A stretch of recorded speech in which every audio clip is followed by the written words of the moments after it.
Would it be fair to say that this Afghanistan versus New Zealand game would probably be the most watched T20 match of this particular World Cup, maybe to rival even India and Pakistan in terms of viewership? I won't be surprised at all because, look, everybody knows that how crucial this match is for India's qualification.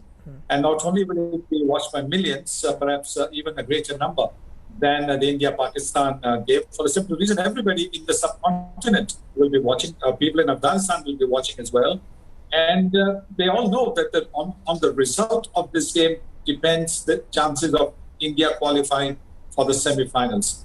So I won't be surprised if this is the most watched game in the IPL, maybe apart from the India-Pakistan game and the finals later.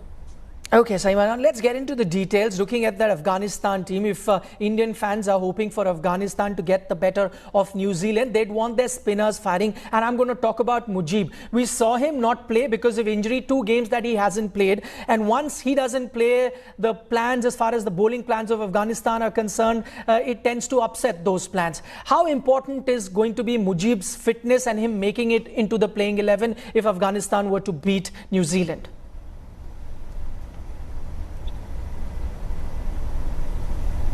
That's absolutely right. I think Mujib is an important cog in their spinning wheel. And with Rashid and Mujib, when they bowl their 8 overs, you hardly get any freebies. You hardly get any deliveries which you can smack around. And New Zealand have shown that although they have got a couple of good spinners, they don't play this quality of spin all that well. So clearly, I think these 8 overs are going to be very crucial. From Afghanistan's perspective, we saw them, they won that toss against India and then decided to chase a total. You can't blame them because that's what conventional logic is dictating at the moment in all the games that are being played in the UAE, that it's better to chase. But just looking at this Afghanistan team and its makeup, would you say this is one of those teams for it just augurs well if they bat first, because batting being their weaker suit, if they notch up something like 140, you'd, put your money on them defending it?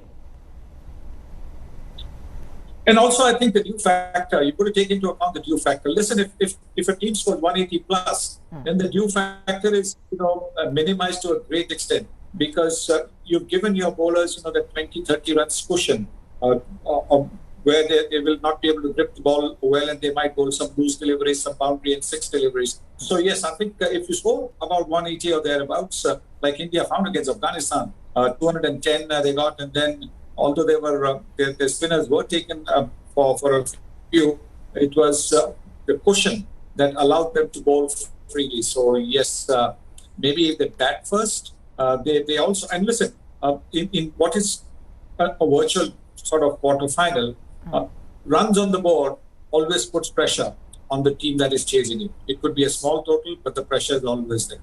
That was going to be my next question, Sanibai. We often talk about the better team is going to win, but you'd have to say that the pressure would be a little more on New Zealand. And when that pressure is there, we've seen even the best of the teams sometimes crumble. Absolutely. And how they cope with the pressure is going to be the key.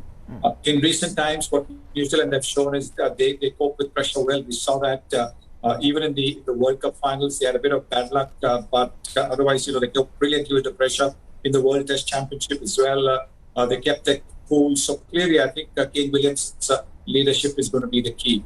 And if he can hold the innings together, then yes, New Zealand will give themselves a fair chance. All that they have to do is win by 1 run, or win by 1 wicket. That's all that they need to do. New Zealand know that they just need to win this game to qualify for the semis.